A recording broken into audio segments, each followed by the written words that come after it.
Donc, j'ai réécouté nos vidéos. Je me suis rendu compte que je n'avais pas fait mon homework.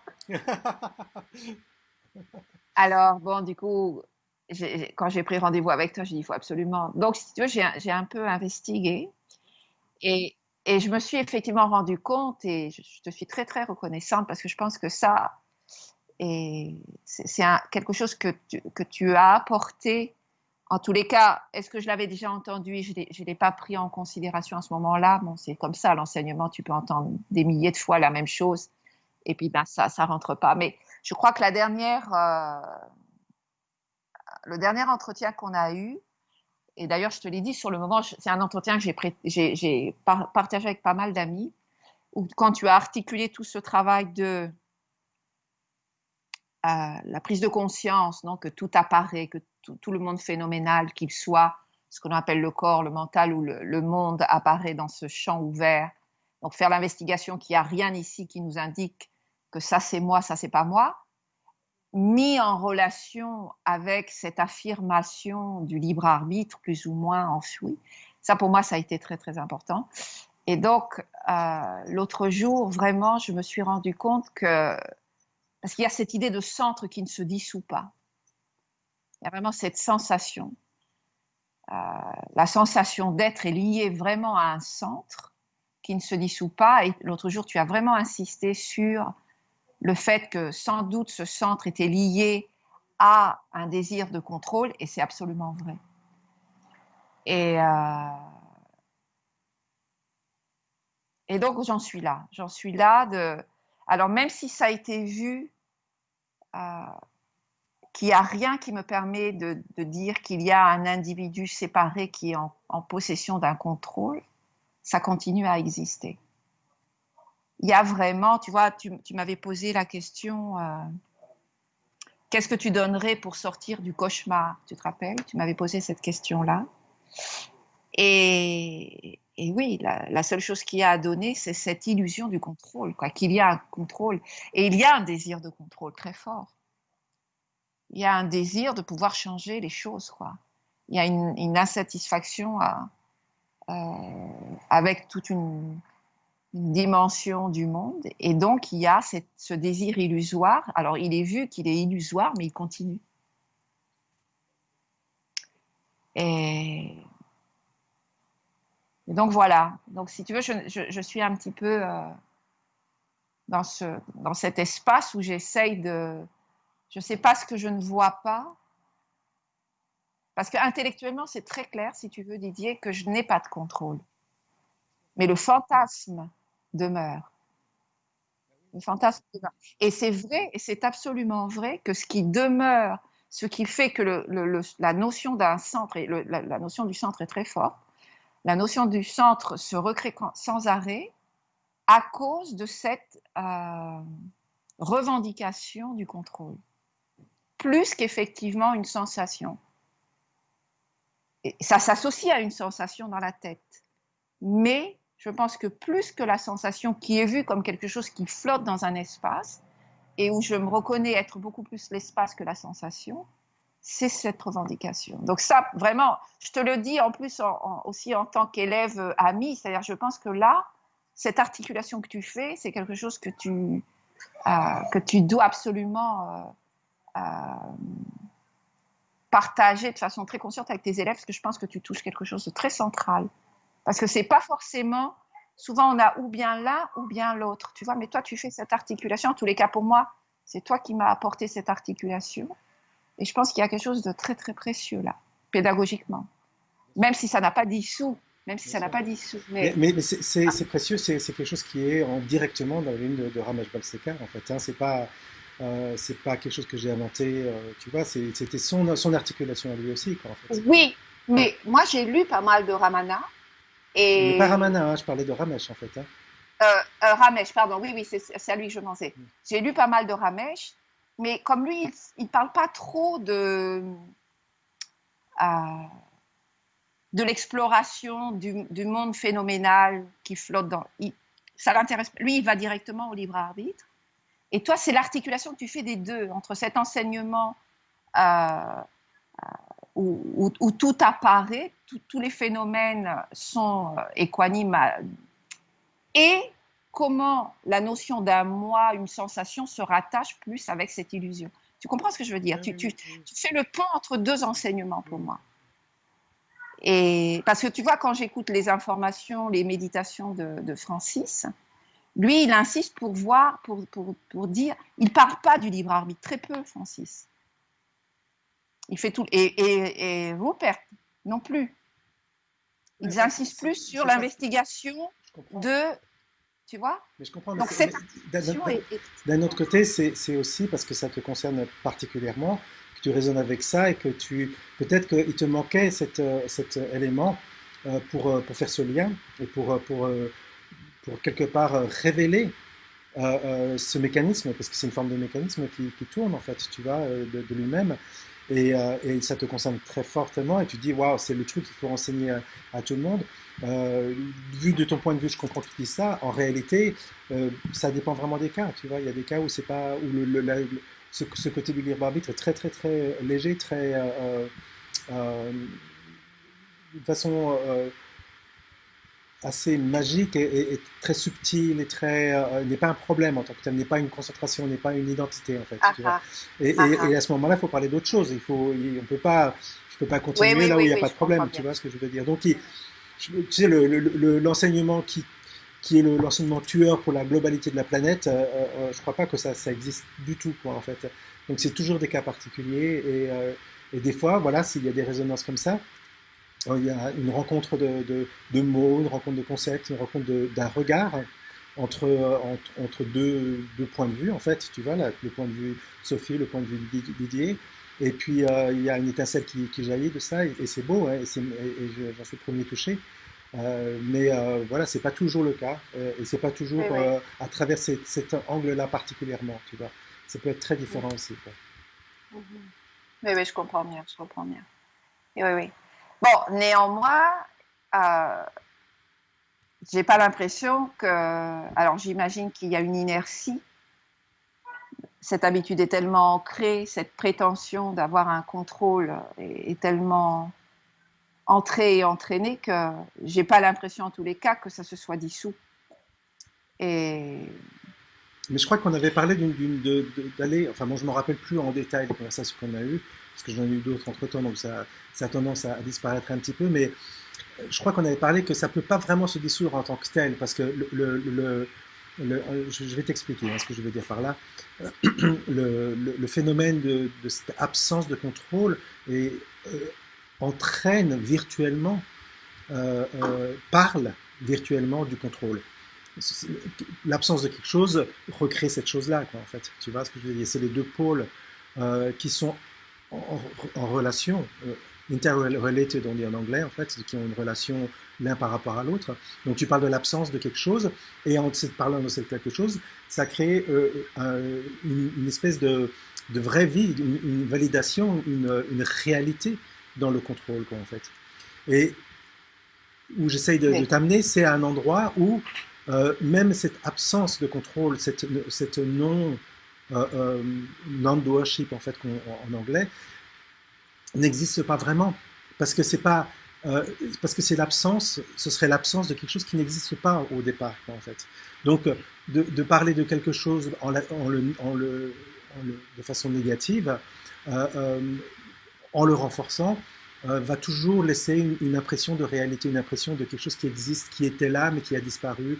Et du coup, c'est un autre état. Et du coup, ça, ça, ça amène d'une certaine manière un centre qui n'a pas de contrôle.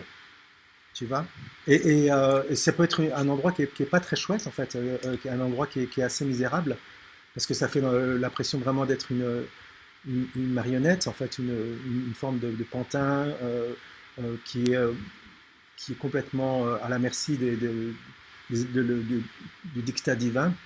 Et, euh, ça peut être assez déprimant en fait.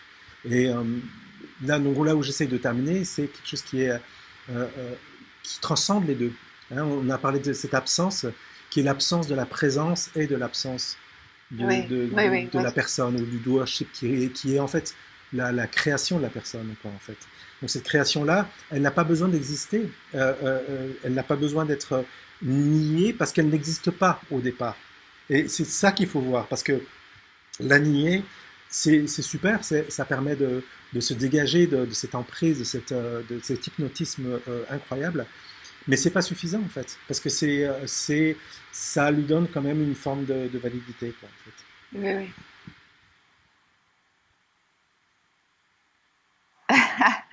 Mais du coup, euh, il y a le comment, tu vois. Oui, oui. On va y arriver, on va y aller doucement, Sophie, parce que c'est pas que on sait bien que le comment c'est pas vraiment la bonne question, mais je comprends ce que tu veux dire. Mais c'est plutôt que de parler de comment, on va faire une cartographie, hein, une cartographie qui montre les éléments, comment ils sont connectés. Et le comment va être quelque part répondu à travers la prise de connaissance de cette carte, de comment, non pas comment sortir de là, mais comment les éléments sont interconnectés et de voir, bah, par exemple, de voir un tour de magie, d'avoir le magicien qui te décrit. Alors là, j'ai pris le lapin parce qu'il était caché derrière le chapeau, il y avait un fond ici, etc. Donc on décrit le tour de magie. Il ne te dit pas comment le lapin est apparu, parce que ça valide encore que c'était un tour de magie, et que comment on fait le tour de magie. Mais en fait, il y a jamais de tour de magie. C'est toujours des trucs, c'est toujours un mécanisme qui a enlevé de ton attention, c'est bien de ça dont on parle, des éléments qui font que tu as supposé que le lapin est sorti du chapeau, quoi, en fait. Et tu dis, mais il était dans le chapeau, comment est-il sorti du chapeau? Et puis lui, il va te dire, mais il n'a jamais été dans le chapeau. Donc ta question, le comment, est une question qui n'a aucun sens. Par contre, ce que je peux te montrer, c'est l'histoire. Je peux te décrire l'histoire. Toi, tu l'as vu d'un certain angle et ça a impliqué un lapin qui sort d'un chapeau. Moi, je vais te montrer ce qui s'est passé réellement. Et en décrivant son histoire, tu vas voir que ça peut bien sûr être interprété, vu comme un lapin qui sort d'un chapeau, mais en réalité, c'est décrit d'une façon très différente, avec une histoire de double fond, une histoire de, je sais pas, enfin, l'histoire du magicien, quoi, en fait, tu vois. Et, et, euh, et ton comment, à ce moment-là, il va être complètement irrelevant, on dit en anglais, qu'il ne va plus faire de sens, parce que en réalité, le lapin n'est pas sorti du chapeau. Parce qu'en réalité, il n'y a pas de lapin. Bah alors bon, on peut encore aller plus loin que ça, quoi, en fait. Mais non, c'est pas. C'est ça. Non, dans la métaphore, on peut aller à ce point-là, mais même si on reste au niveau du lapin, il semblerait que le lapin soit sorti du chapeau. Et si tu demandes comment le lapin est sorti du chapeau, le magicien peut te dire, je ne peux pas te répondre à ta question, le comment ne fait aucun sens. Par contre, je peux, parce que le lapin n'est pas sorti du chapeau, tu as cru que le lapin est sorti du chapeau. Mais en fait, j'ai fait une manipulation qui t'a fait croire ça. Donc c'est le principe de Maya, le principe de cet hypnotisme. Et tout ce que je peux faire moi, c'est quand tu me demandes la question comment, c'est non pas te donner une réponse directe avec tu as des choses à faire, mais te dire ta question elle est hallucinatoire parce que en réalité il n'y a jamais eu de séparation, il n'y a eu qu'une croyance de séparation et de dire mais comment cette séparation est arrivée et comment je peux la résorber.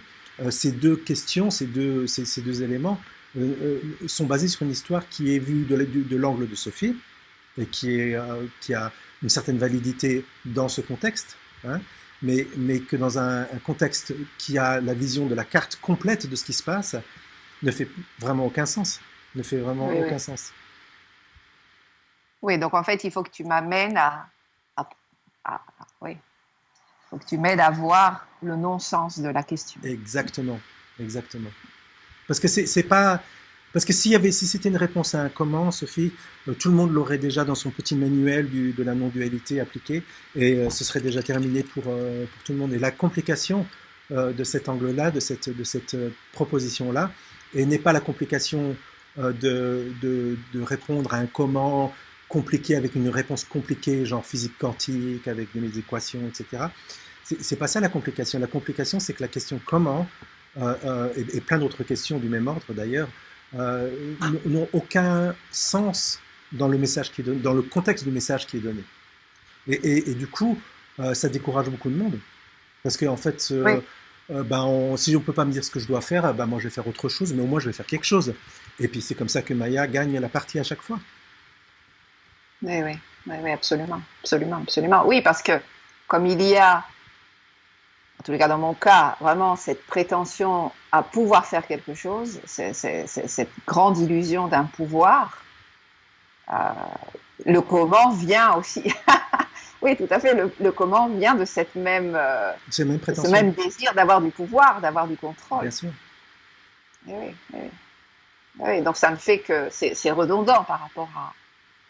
Oui, je veux tuer cette dynamique en l'utilisant. Donc ça n'a aucun sens. C'est ça, n'est-ce Exactement, pas? exactement, exactement. Arrête tout là. Ah, elle mange mon casque.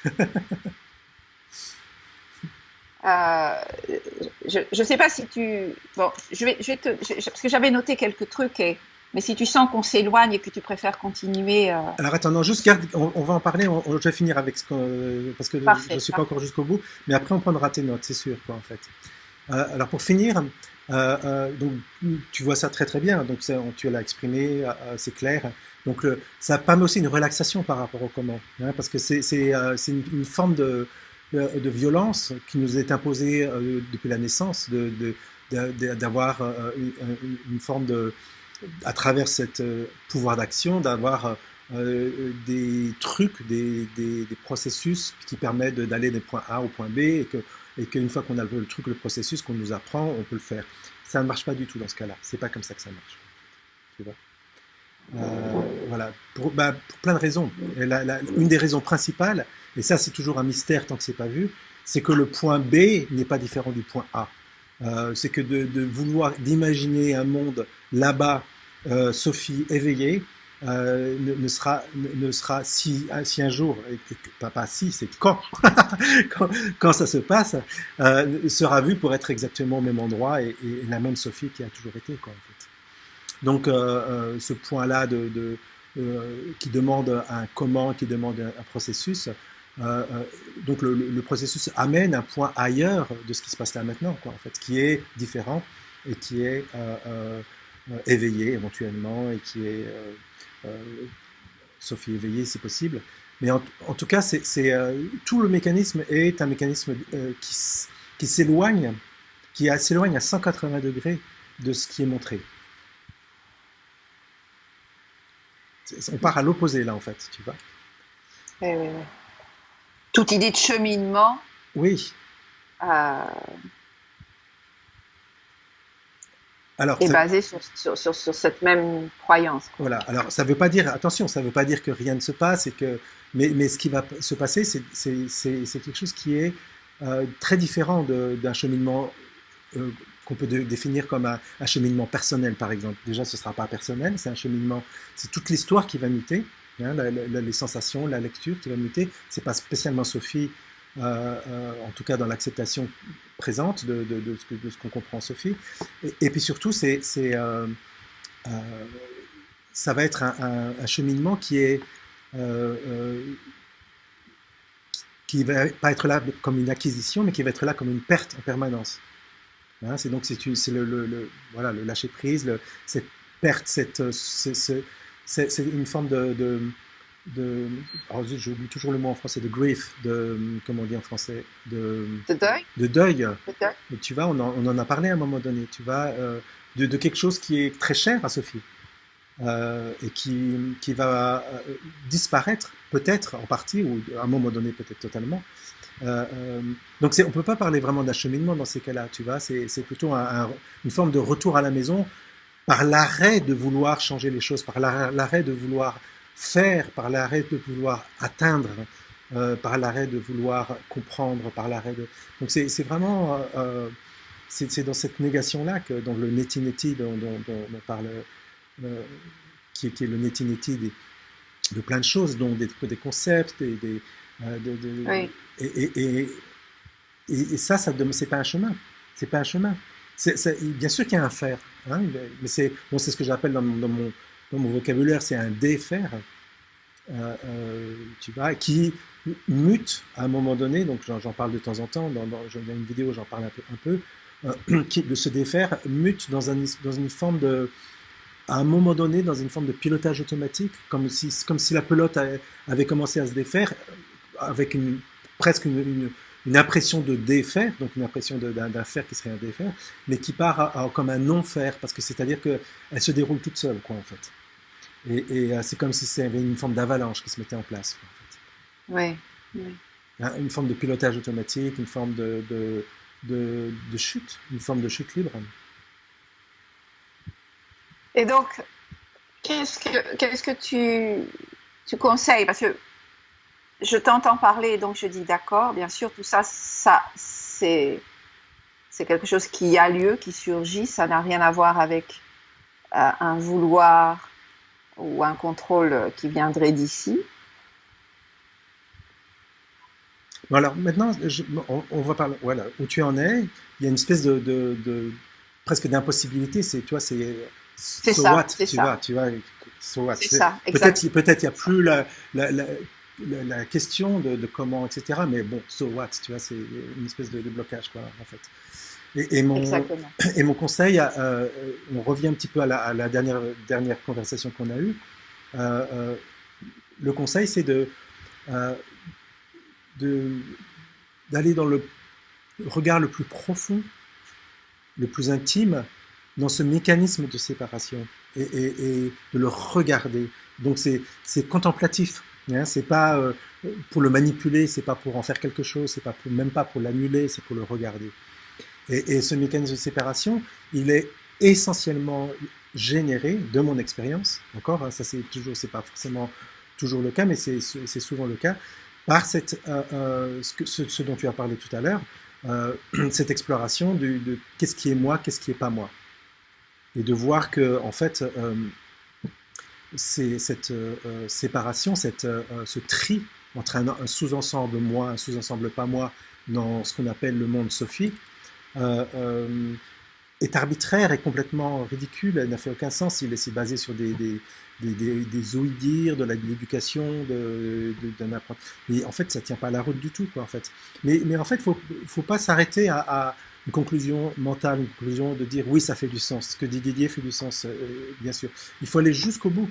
Il faut aller dans cette contemplation-là. Donc c'est passif, c'est une méditation, une forme de méditation. Retourner à, à tous les éléments qui génèrent du non-moi. Qui génère du non-moi. Voilà. C'est-à-dire qui génèrent cette impression d'extériorité. Ok. Qu'est-ce qui fait que quand tu regardes ta main, tu peux dire ça c'est moi, et qu'est-ce qui fait que quand tu regardes l'ordinateur, tu dis c'est pas moi, et d'aller à la racine de ça, mais pas simplement de dire oui, mais parler des différentes, mais d'aller à la racine, à la racine, à la racine, et voir que tout élément perceptif est une modulation de conscience, et cette conscience-là n'est pas différente de ce que tu es. Et tout simplement, c'est un mécanisme super simple. Euh, euh, c'est au départ il y a, et ce il y a, c'est la totalité de ce que tu es, et que ça module en une main qui bouge et un ordinateur qui rougeoie et une lampe et le soi-disant monde extérieur, pourquoi pas, mais qu'est-ce qui te fait dire que cet, euh, euh, cet événement, cet événement complexe qui est ce qui se passe là maintenant tout de suite, contient une partie qui serait bizarrement en dehors de l'acte de conscience que tu es. Qui contient une partie en dehors de l'acte de conscience que tu es. A ver eso. Tu me dis ça autrement? Alors, est-ce que quand il y a un arbre qui apparaît dans le champ de conscience soi-disant de Sophie, on sait très bien, toi et moi, que c'est pas le champ de conscience de Sophie, c'est cette conscience-là est l'essence de ce que Sophie est, et que apparaissent sous forme d'une forme de modulation de cette conscience une main ou un arbre, ce sont effectivement des informations sensorielles différentes. Mais, Oui. mais est-ce qu'elles clament, est-ce qu'elles ont une étiquette, une qui est marquée moi et une autre qui est marquée pas moi ou non moi? Est-ce que cette étiquette-là Non. existe? Bon, ce nom-là, j'ai besoin, Sophie, je te donne c'est un ordre, c'est un ordre. J'ai besoin que tu ailles plus loin une réponse logique que je sais que tu as déjà, que ce soit une réponse viscérale, que ce soit une vision profonde de ce tour de magie qui transforme un monde unifié, extrêmement complexe, avec un angle particulier qui est l'angle de Sophie, mais qui le transforme en deux parties, en plein de parties, mais déjà en deux, c'est les parties qui est une partie qui est moi, une partie qui est pas moi. Ça c'est la contemplation qui n'est pas réellement un faire, parce que je ne vais pas te demander de pratiquer ça, je te demande juste de regarder et d'être à l'aise avec ça et de voir le mécanisme à l'œuvre.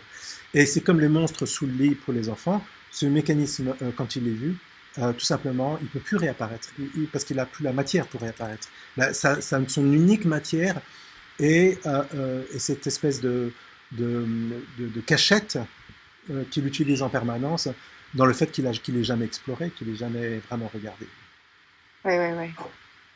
Et donc, en fait, dans cette attitude contemplative, c'est voir à chaque fois que je mets une étiquette. Bien sûr. De, Alors, une fois de plus, c'est pas... que je vis l'étiquette moi, non? Oui, exactement.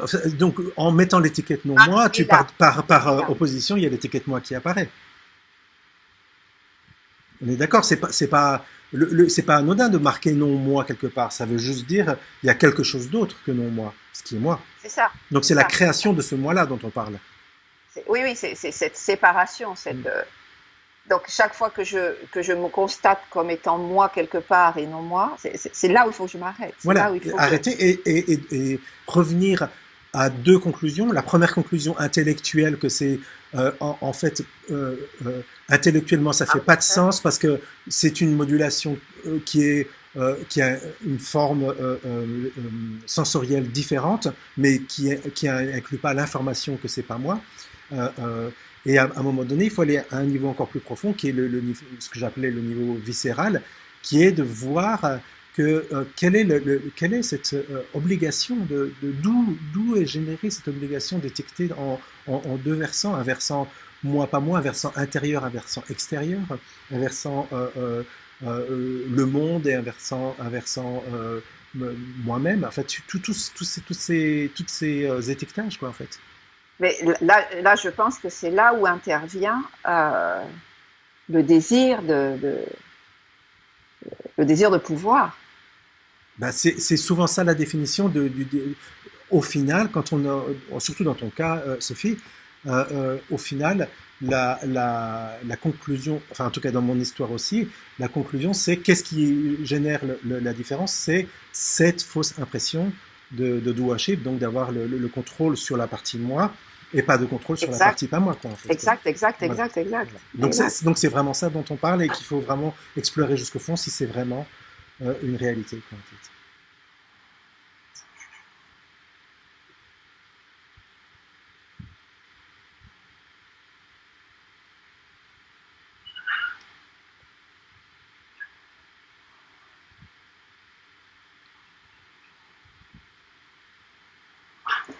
Est-ce que ça veut dire que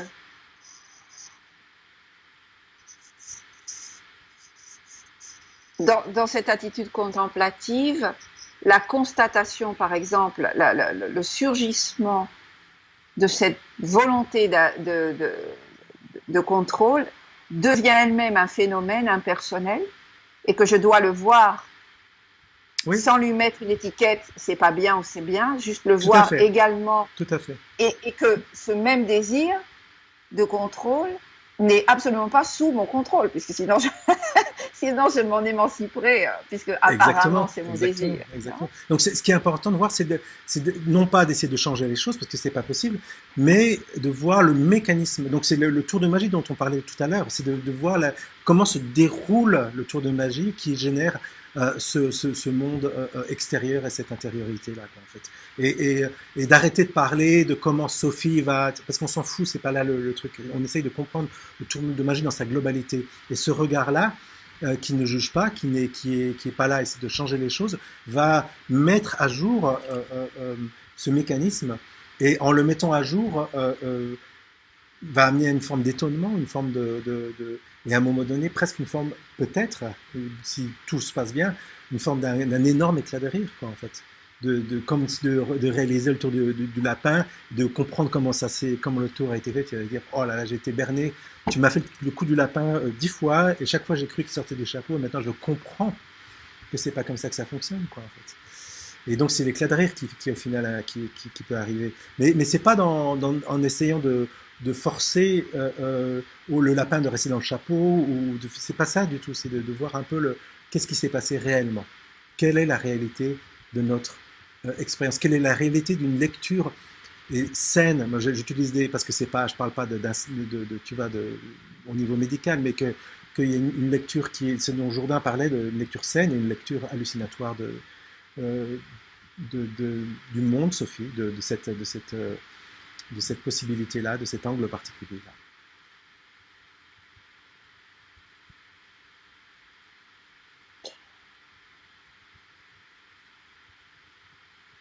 Il y a une.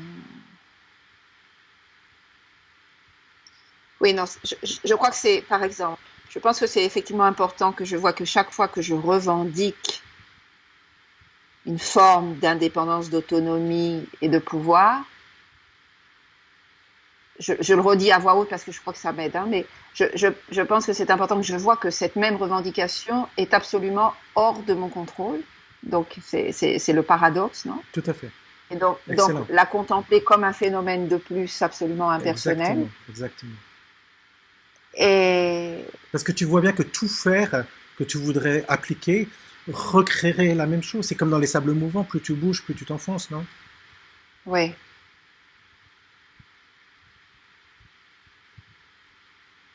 je crois que ce qui me perturbe énormément, c'est cette expérience d'être.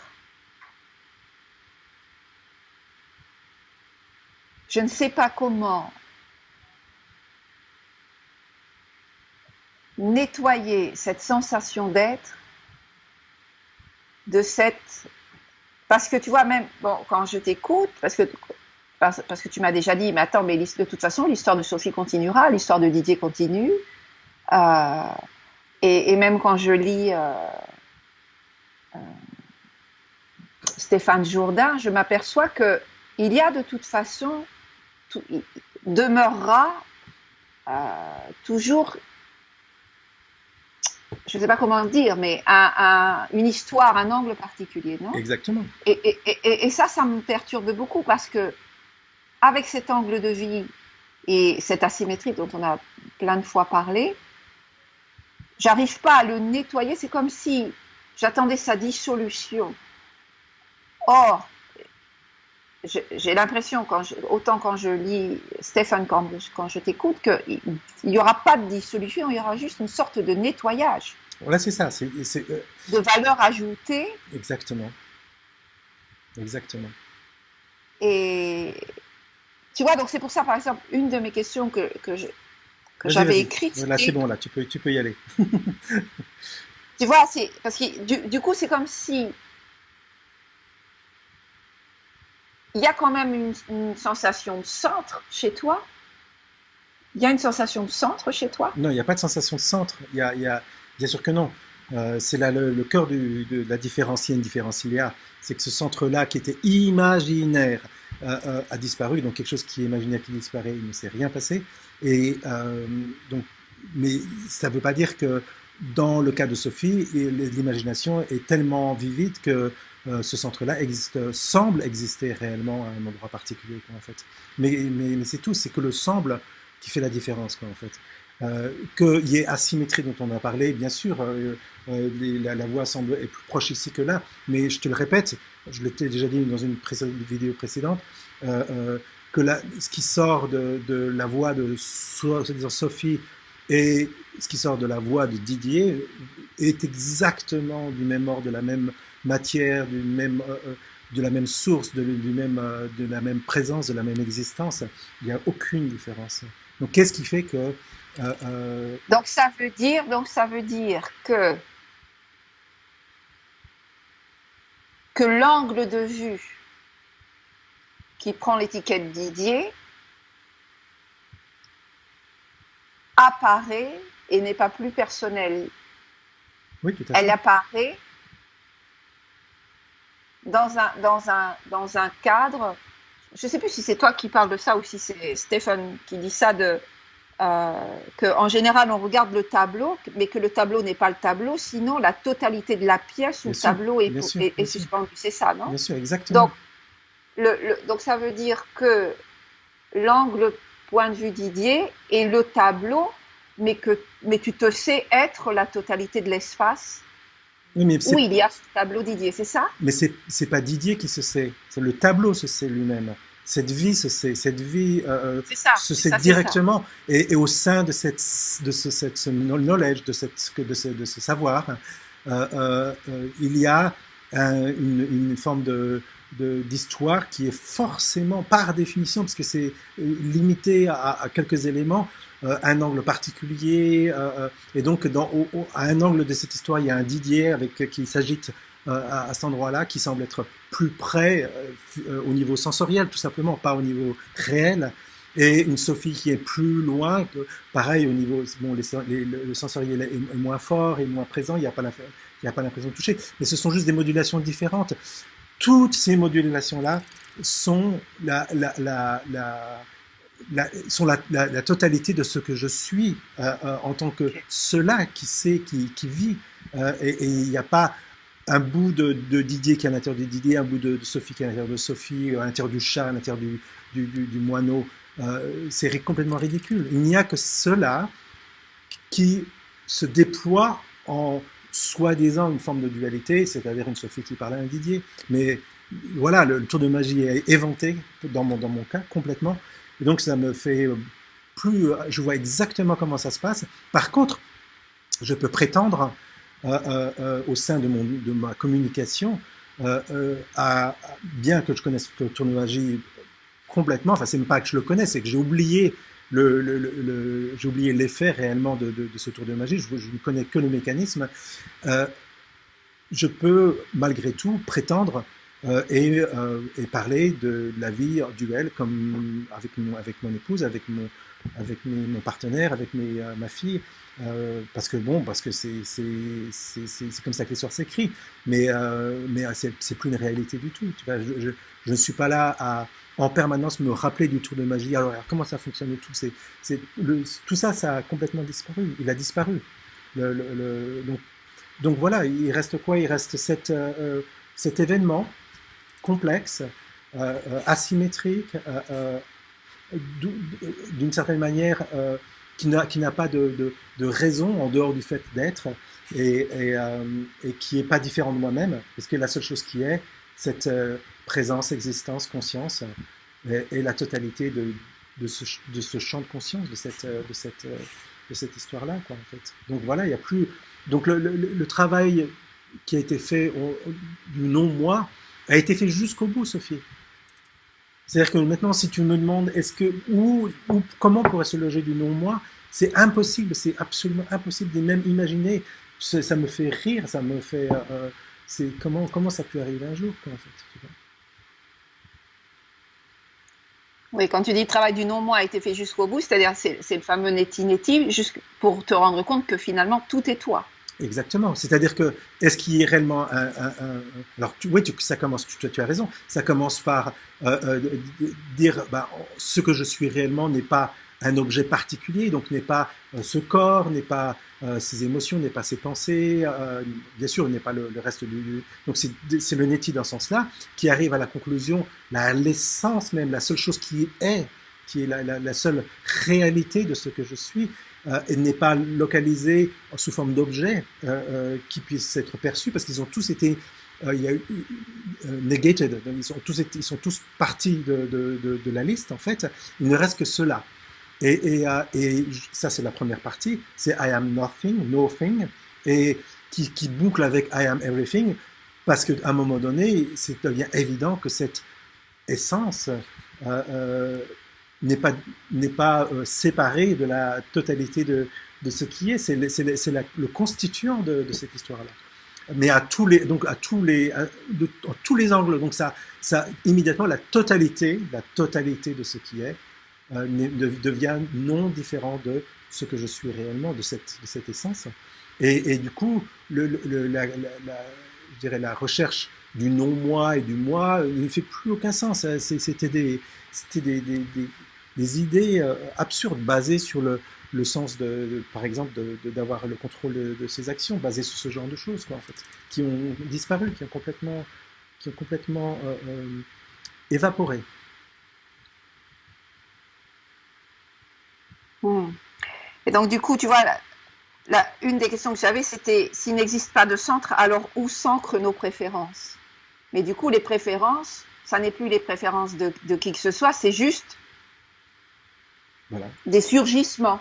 Ce sont que des textures, mais elles Et- ne sont plus attachées. C'est Exactement. ça, n'est-ce pas? Exactement, c'est pas attaché à un corps, ça fait partie de l'histoire. C'est comme Ça fait partie de l'histoire. tu regardes un Oui, oui. film et tu vois quelqu'un qui est dans le film, qui à un moment donné va choisir une glace à la vanille plutôt qu'une glace à la fraise dans le film, et tu pourrais poser 1000 ans sur d'où viennent à quel endroit sont logées les préférences du caractère dans le film par rapport à la glace à la fraise ou la glace à la vanille. Euh, euh, tu n'auras jamais la réponse parce que c'est la préférence qui apparaît à l'écran, elle fait partie de l'histoire dans sa totalité. C'est un des éléments constitutifs de l'histoire et c'est pas logé à l'intérieur d'un corps, à l'intérieur d'un cerveau, à l'intérieur de quoi que ce soit. Ça n'a pas de localisation. Oui, je pense que le fait d'être aussi enraciné dans une culture monothéiste, peut-être rend la tâche un peu plus ardue parce que là, ces dernières minutes en t'entendant, je me suis dit que comme on personnifie le Dieu, c'est très difficile de sortir de la personnification. Oui, c'est bien vu ça, c'est très très bien vu. Parce qu'il y a toujours une forme même pas forcément de personnification, mais d'anthropomorphisme en fait, d'une certaine manière. Exactement, exactement, exactement. Et, et, et donc c'est peut-être que les orientaux ont pas cette difficulté parce que ils ont une vision, je pense, qui est plus Impersonnel, détaché de. impersonnelle. Oui, Ouais, ouais, complètement. ouais. Non, Et parce que tu vois, du très bien vu. coup, il y a cette tendance à vouloir humaniser l'expérience, inévitablement à prioriser la couleur personnelle et humaine, alors qu'effectivement, c'est très très évident que tout n'est que texture, mais Oui, mais il y a une intuition. dépersonnifier l'angle de vue et le remettre à sa juste place dans la totalité du tableau, euh, ça semble super dur, quoi. Non, c'est pas super dur parce qu'il y a encore un élément intuitivement que tu as cité qui est là. Un aspect, c'est cette tendance à tout ramener à l'expérience de l'homme et de la lecture de la vie à travers cet humain et qui amène toujours à créer un côté qui est vivant, qui est humain, et un côté qui n'est pas humain, qui est quelque part. Donc c'est ce moi, non moi qui est généré de cette croyance-là. Mais d'un autre côté, Sophie, et ça c'est ton intuition juste que tu as, et c'est Jourdain qui en parle le mieux en fait, au final, ce monde Sophie, ce monde Didier, cet angle particulier est intimement et totalement humain. Mais pas simplement ça, la totalité. Parce que qu'est-ce qui fait que en regardant un arbre, tu peux dire que c'est un arbre, une chèvre, que c'est une chèvre, un soleil, c'est l'humain qui permet de. C'est le décodage humain, donc c'est la grille de lecture humaine, donc c'est l'angle humain qui n'est pas limité à ça, qui est la totalité de l'histoire en fait. Donc c'est un point de vue humain, mais pas limité à ça, qui s'étend à la totalité du perceptif. Alors, je pense que ce que tu es en train de dire, c'est quelque chose, parce que c'est ce que je lis, là, tu sais, la bienheureuse solitude de l'âme. Et j'ai fait une petite marque parce que je me suis dit, je voulais parler et je pense que c'est ce que tu es en train de dire. Je vais juste te lire. Vas-y. Donc, c'est quand il dit quand le fleuve s'amuse, non? Je ne vais pas tout te lire. Oh, peut-être que si. Tu as du temps? Oui, ça va, ça va. C'est une page. Donc, il dit, fondamentalement, c'est quoi une pensée? un simple étirement de notre propre substance, une mise en dérivation provisoire de notre être essentiel. Rien de plus. Excellent. Il est bien ce petit Jourdain. Donc là, quand tu dis le point de vue humain, ce serait cette pensée primaire, primordiale. Non, non, On non. continue. Ouais, là, je crois qu'il parlait juste, Imagine. je crois qu'il parlait juste du phénomène pensée, qui est un étirement. Rupert, il parle d'une modulation de ce qu'on est réellement, de cette essence, quoi, en fait. Donc, continue. Ouais, ouais. Imaginons un fleuve qui s'est amusé à se donner un bras. L'eau qui coule dans le lit secondaire, c'est celle qui coule dans le lit principal. Et voilà pourquoi il n'y a qu'un seul et unique fleuve. Chaque fois qu'on a affaire à une pensée, on peut se dire qu'on est en train de contempler le bras du fleuve. En fait, on doit impérativement s'en persuader. Ici, il y a un petit problème. Avoir affaire à une pensée, ce n'est pas être face à ce qu'on est convenu avec soi-même d'appeler ainsi, mais à une pensée authentique, fruit d'un acte effectif de pensée. Or, il n'en est qu'une de ce type qui, par parenthèse, emplit tout le ciel du pensable. Celle qui vient de l'amour, celle qui fuse de mon être essentiel, c'est ça, la pensée qu'on pense. Si l'on cesse d'être conscient de la pensée qu'on pense, le bras du fleuve va nous apparaître comme un second fleuve, le fleuve va nous sembler se diviser en deux fleuves, l'un à mi, l'autre est demi. C'est l'état de séparation, la grande bipartition des choses, pure illusion, oui, mais très convaincante. Entre guillemets, si seulement le fleuve n'avait pas joué à se donner un bras. Fermez les guillemets. Je partage ce regret, cette indignation est la mienne, mais le fleuve a bel et bien joué à ce jeu et s'est doté d'un bras, introduisant ainsi le risque de l'illusion, et c'est comme ça, c'est simplement la donne. On peut imaginer que la prise de risque, dans le fond choquante, est une finalité. C'est là où je voulais en venir. Cela ne me paraît pas du tout extravagant. Et si la finalité était l'exaucement de Dieu, de la flamme divine, dans le sein même de la créature?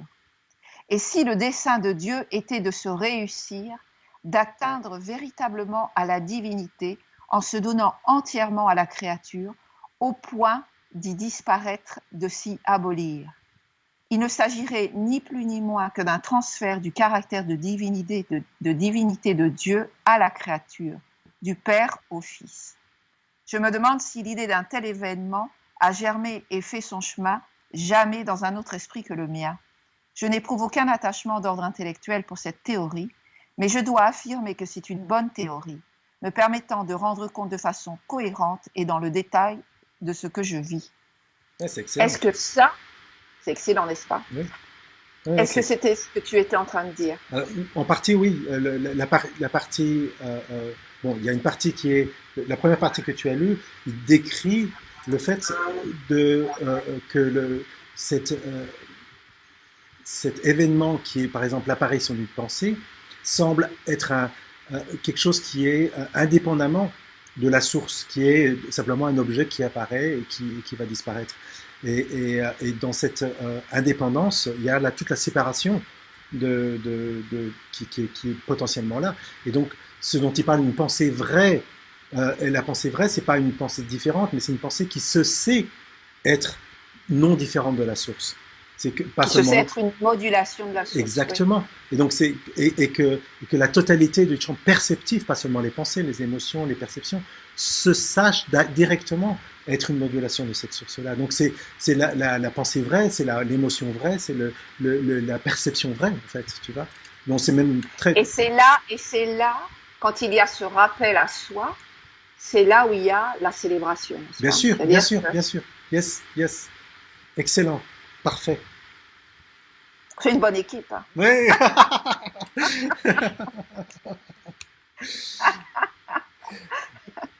Je suis conne. Bon, c'est pas grave. Mais bon, donc, et la deuxième partie. Alors, la deuxième partie, c'est un petit peu plus. Bon, c'est pas quelque chose qui m'est étranger du tout, quoi, en fait. Hein. C'est un peu dans le. Effectivement, Stephen Jourdain est très extrême dans cette direction-là, qui veut dire d'une certaine manière, tout simplement, que cette source-là ne se connaîtrait pas sans ce miroir qu'est la créature, qui est cette possibilité d'exister, hein, de cette état de façon non définie, de se définir en tant que créature, et à travers cette existence, de se savoir. Donc c'est comme ça que le miroir fonctionne, et donc de se créer. Puisque sans ce miroir-là, non seulement il n'y a pas Dieu, mais il y a même pas création de Dieu, quoi, en fait. Donc c'est, en quelque sorte, c'est ce que Jourdain propose, la créature qui crée Dieu, quoi, en fait. Bon, en réalité, c'est de façon instantanée des deux côtés, quoi, en fait. Mais sans ça voudrait dire tout simplement que euh, euh, tout simplement que sans cette expérience et ce point de vue, sans cela qui est, il n'y aurait juste rien. Et ce rien-là ne se saurait même pas, et il y aurait juste rien. Et là, il y a quelque chose. Et ce quelque chose-là est toujours cette. Donc lui, il parle de réitération de la conscience, qui est ce savoir qui se sait, et grâce à la créature. Et lui il dit de façon un peu provocatrice, un peu extrême, que c'est la créature qui crée Dieu à travers cette possibilité de miroir. Mais en réalité, rien n'est séparé, quoi. C'est toujours le même principe qui est à l'œuvre.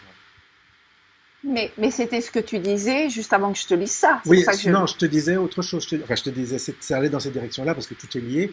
Mais je te dis aussi que la créature, donc c'est Dieu, voilà, puisque c'est ce miroir-là, dans son, dans son, sa description très limitée, puisque c'est une créature humaine en l'occurrence.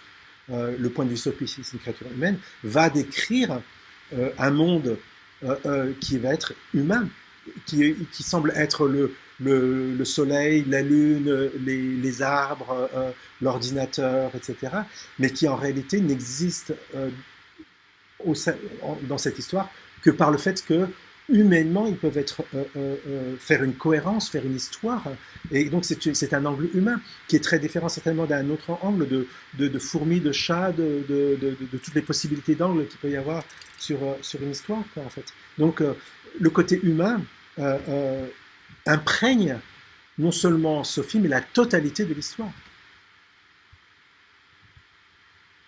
Oriente.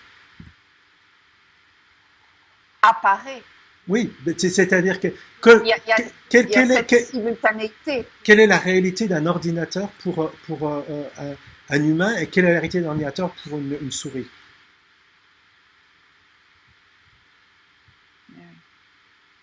Et quelle est la réalité d'une possible réalité de la vision de la souris s'il n'y a pas l'humain pour inventer la souris, entre guillemets. Voilà, alors ça, si on reste à la première personne, donc ce qui est important de faire, effectivement, c'est la souris elle-même apparaît. Mais même supposons un angle particulier qui est l'angle de la souris, ce sera à ce moment-là, ce serait un monde souris. Et c'est la création d'une autre histoire qui s'appelle Histoire souris A, qui est une souris qui s'appelle A, et qui a une forme de lecture de la vie très particulière, parce que mais c'est juste un point de vue. C'est le point de vue qu'on appelle souris. C'est pas une souris, c'est le point de vue souris. Et là, cette expérience, et surtout Jourdain qui en parle plus que les autres, est une expérience humaine. Non pas de l'être humain, mais de la totalité de cet angle, la totalité de cet angle, qui est une lecture humaine de la vie. Est-ce que du coup, parce qu'il y a une chose dont tu parles, c'est la supposition. Souvent, tu parles de la supposition. Et là,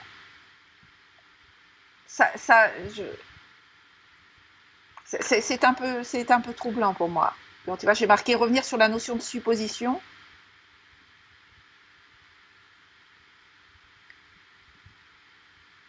Qu'est-ce qui est supposition, Didier? Est-ce que c'est simplement la supposition de la séparation, ou est-ce que même cette création avec toutes ces textures n'est qu'une modulation supposée Voilà, donc c'est sur la bonne voie là. C'est pas du tout on parle.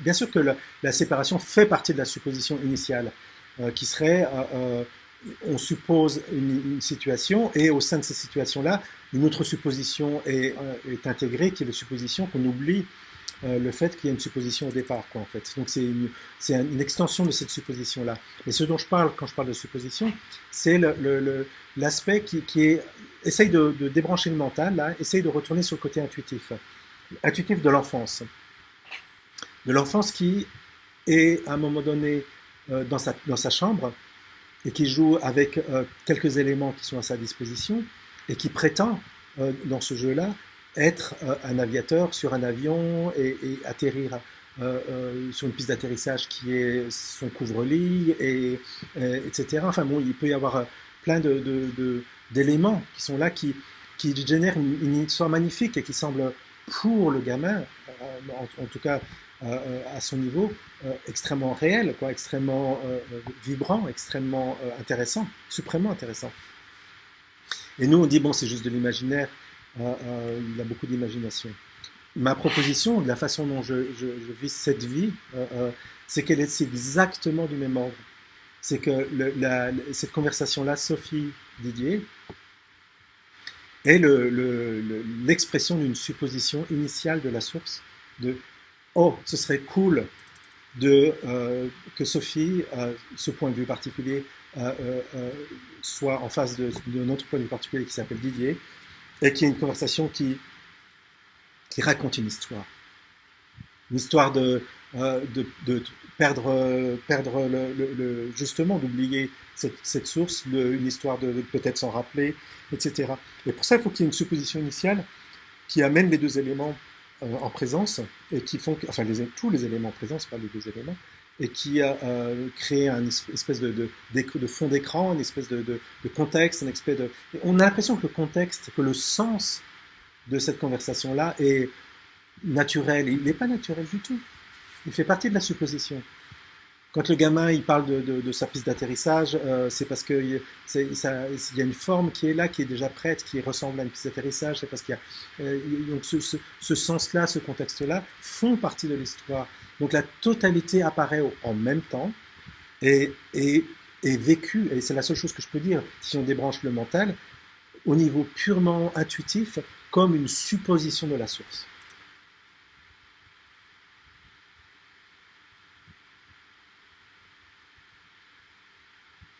À tout moment, j'ai cette impression qu'il y a quelqu'un, mais c'est juste pour te décrire, hein, c'est pas réellement ça, mais ce serait comme si quelqu'un disait, supposons que Didier aille au bureau, supposons que Didier soit sur sa moto, supposons que Didier ait un Skype avec Sophie, supposons que Didier va retrouver sa fille après ses heures de bureau et dans cette supposition-là, il y a plein de sous-suppositions, d'autres éléments qui apparaissent, et toute l'histoire est faite de cette matière-là, qui est la matière la matière visible de conscience de ce qu'on est réellement, est faite de suppositions. Elle n'est pas réelle, il n'existe pas un monde qui est ce que j'appelle un substrat objectif, qui est là, prêt à être vécu, à être visualisé par un point de vue qui explorerait comme une petite caméra. Non, le monde est créé en permanence à travers cet acte de conscience qui inclut tous les éléments sous forme d'une supposition. Là, cet élément-là, tu n'as pas besoin de trop. Si soit tu le sens, garde-le au niveau intuitif, quoi, en fait. Parce que au niveau du mental, on pourrait se poser plein de questions. Oui, mais alors, pourquoi ça, pourquoi pas ça, etc. Oublie ça, juste essaye de retourner à l'état d'enfance et d'essayer de voir, est-ce que, par exemple, concrètement, cette conversation-là, Sophie, est-ce que tu pourrais pas imaginer qu'elle apparaît comme une forme de supposition divine. Tiens, ce serait intéressant de générer une conversation entre Sophie et Didier.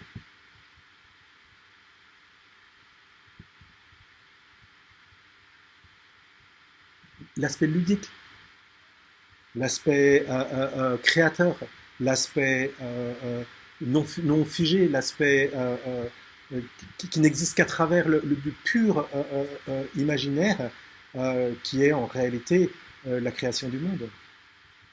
Comme pur potentiel. Exactement, qui est là, mais qui se matérialise dans cette supposition-là, de la totalité des possibilités. Sophie parlant à Pierre, Paul, Jacques, tiens, Sophie Didier, tac, là, un peu comme ça apparaît dans les rêves. Il y a c'est des éléments de supposition dans les rêves nocturnes. C'est du même Oui, oui. ordre. Ce qui est difficile, c'est, en tous les cas, ce qui me pose un peu un conflit, c'est supposition et matérialité. Tu vois, c'est comme si quand tu parlais de supposition, alors il y avait un côté complètement irréel, éthéré, et que comme si tu étais en train de me dire, ce monde tangible ne l'est pas. Mais non, ce monde tangible est tangible, mais il n'existe pas en dehors de l'acte de conscience et de la supposition qui va avec, en fait. Donc il est tangible, oui, il est tangible, oui, mais ça c'est une information sensorielle. Et qu'est-ce qu'une information sensorielle? C'est toujours la même chose. Il n'existe pas en dehors de cette... C'est ça, c'est ça, c'est ça, c'est ça, c'est ça, c'est ça. Il est pur C'est ça. sujet, il est La, pur la, sujet. oui, oui, c'est la matière fondamentale, entre guillemets, hein, matière entre guillemets, fondamentale du tangible, c'est la conscience. Exactement. Voilà. Bah, tu as tout dit maintenant, ça y est, on n'a plus, nous n'avons plus, Ciao. nous n'avons plus jamais à nous parler. L'affaire est réglée.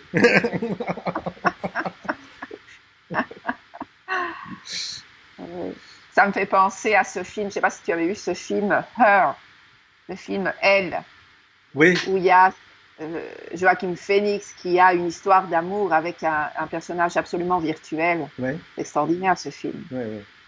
Je l'ai vu il y a Et longtemps, enfin il y a quand il est sorti, mais je me rappelle plus très bien en fait.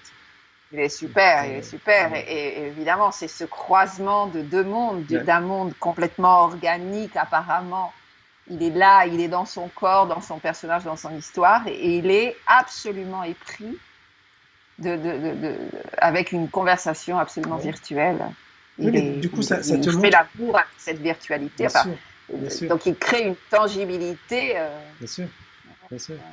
Et ça te montre que peut-être une des possibilités de lecture de la vie, c'est de à la fois de voir que tout n'est que virtualité, tout n'est qu'une extension de moi-même en tant que sujet, en tant que source, pas Didier, mais cela en tant que source, et à la fois, comme il n'y a pas de possibilité de dire quelque chose qui est... il n'y aurait pas de possibilité de montrer quelque chose qui n'est pas réel. La totalité de ce qui se passe est toujours réel. Il n'y a pas d'irréalité, il n'y a pas de, ce serait réel, irréel par rapport à quoi? C'est toujours la Oui, c'est question, ça, quoi, en c'est ça, fait. c'est ça. C'est-à-dire qu'une idée, même si elle n'est pas Matériel, matière, elle exact, est tout aussi réelle exactement. qu'elle engendre une action ou pas, qu'elle Bien engendre une sûr, matérialisation ou non, bien sûr, elle est tout aussi réelle qu'une table. tout à fait. Ah, Et d'ailleurs, c'est juste une texture différente, exactement, exactement, un niveau exact, d'expérience différent. exactement. Mais ils sont tous, c'est ce qu'il dit du fleuve, non? Bien sûr. Ce sont des bras Et voilà, différents. et voilà. That's it. Et je suis ce fleuve et Exactement, qui exactement. s'amuse à, à créer des milliers de bras. C'est pour ça, comment elle s'appelle la déesse en Inde? Oui, tous ces Comment bras. elle s'appelle? Je me rappelle plus là, parce qu'il y en a plusieurs, hein, il n'y en a pas qu'une. Je voudrais pas raconter de bêtises. Je suis pas spécialiste, même si j'habite en Inde. C'est un peu ça, n'est-ce pas? Ça doit être Ouais, ça qu'il y a derrière. ouais, Cette symbolisation de ces bras multiples, en ouais. fait.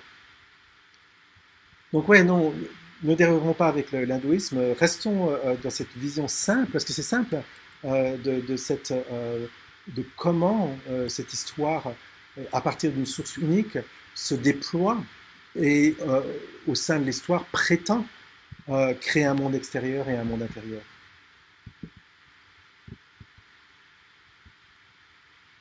Suppose. Alors, C'est ça, c'est alors, ça, c'est ça. C'est-à-dire que c'est c'est intéressant parce que le monde apparemment extérieur continuera à exister, sauf qu'il n'y aura plus cette amnésie de la source unique, oui, donc il y aura plus n'est-ce moyen pas? de. Ouais, ce monde apparemment extérieur, le monde apparemment extérieur, les éléments du monde soi-disant extérieur sont toujours là. C'est-à-dire, Et ou bien tout est extérieur, ou bien tout est c'est ça. intérieur. Donc, du coup, le concept extérieur-intérieur disparaît complètement, quoi, en fait. Par Mais contre, les éléments dans sont toujours là. le quotidien, dans mon quotidien, il y aura toujours Sophie qui prendra la peine d'envoyer un message à Didier, Oui, mais ce mais sera tout à l'intérieur ou tout à l'extérieur. c'est ça, c'est ça. Donc, au final, fais-moi confiance, cet étiquetage intérieur-extérieur va disparaître. C'est l'absence de la présence et de l'absence de l'intérieur et de l'extérieur. C'est pareil, c'est toujours le même phénomène, en fait. C'est une absence profonde de plein de choses qu'on considérait comme les éléments, les piliers essentiels du décodage de la vie, quoi, en fait. C'est pour ça que c'est aussi difficile, c'est parce que c'est tellement central, tellement central. Donc, quand toi, dans l'histoire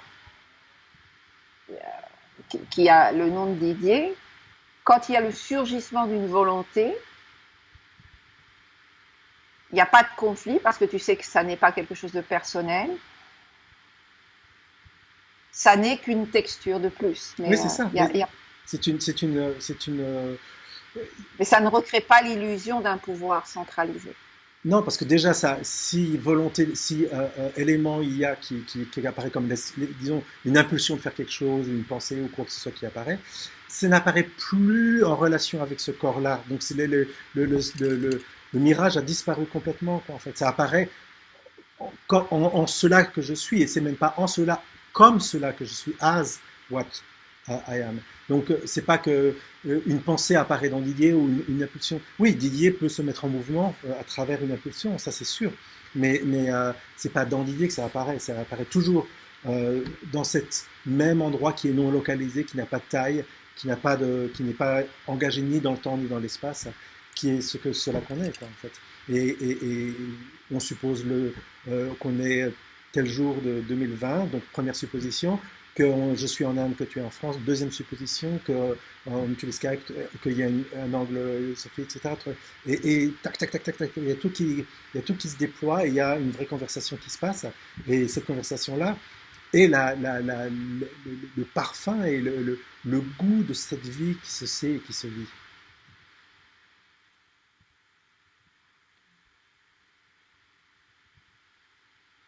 Bon.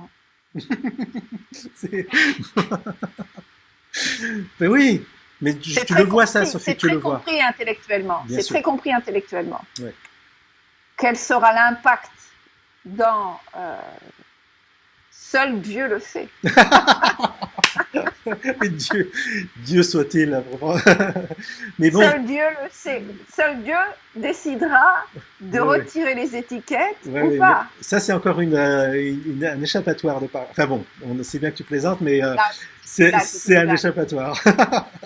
Non, non, mais c'est un échappatoire, mais c'est vrai que je sens que je comprends absolument. Bien sûr, Je je le sens que je vois, comprends je le absolument. sais, je le vois. Simplement, il y a à mon avis, Est-ce que ça va me réinitier? Est-ce que ça va m'actualiser viscéralement suite au prochain épisode? à mon avis, et pour finir la conversation là, à mon avis, la différence c'est entre, imagine que tu as une infection t'as une plaie. Hein, je prends ce qui vient, hein, je suis désolé, et que la compréhension intellectuelle de ce qui se passe, ce serait comme de soigner la plaie, quoi, en fait, hein, une forme de healing, une forme de, de s'en occuper, quoi, en fait, et de voir que cette plaie-là, elle peut effectivement disparaître. Mais en réalité, c'est comme si tu mettais un peu des pansements dessus, mais que tu ne faisais pas vraiment le traitement à fond. Et mon conseil, c'est de ne pas se contenter au sparadrap, donc la compréhension intellectuelle, et d'aller vraiment, s'il faut faire une opération chirurgicale, d'aller jusqu'au fond pour que la plaie se referme pour de bon et qu'il n'y ait plus besoin ni de sparadrap, ni de quoi que ce soit, que la totalité de l'histoire de cette plaie disparaisse, quoi, en fait. Et elle semble toujours réactivée, quoi, d'une certaine manière. Parce que le traitement de cette séparation, qui est une forme de plaie, est toujours plus ou moins, hein, bon, je ne dis pas toujours, mais plus ou moins à la surface, et qu'il faut aller vraiment à la racine de ça. Et cette racine, elle est pas confortable à gérer, quoi, en fait. Parce que d'imaginer ce dont on a parlé comme une description qui fait du sens, qui résonne, qui soit satisfaisante intellectuellement, satisfaisante philosophiquement, etc. C'est super, c'est déjà énorme quoi, en fait, mais c'est pas suffisant. Il faut arriver au point où que cette description saute d'un cran plus bas, qui fait que ce n'est plus une description qui se rajoute au monde, mais c'est le monde qui se révèle comme cette description-là.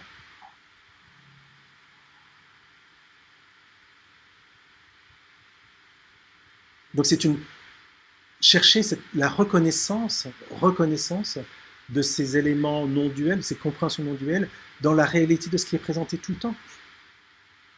Voir déjà, que tout est surgissement. Exactement, déjà là, déjà maintenant, pas qui va venir, déjà maintenant.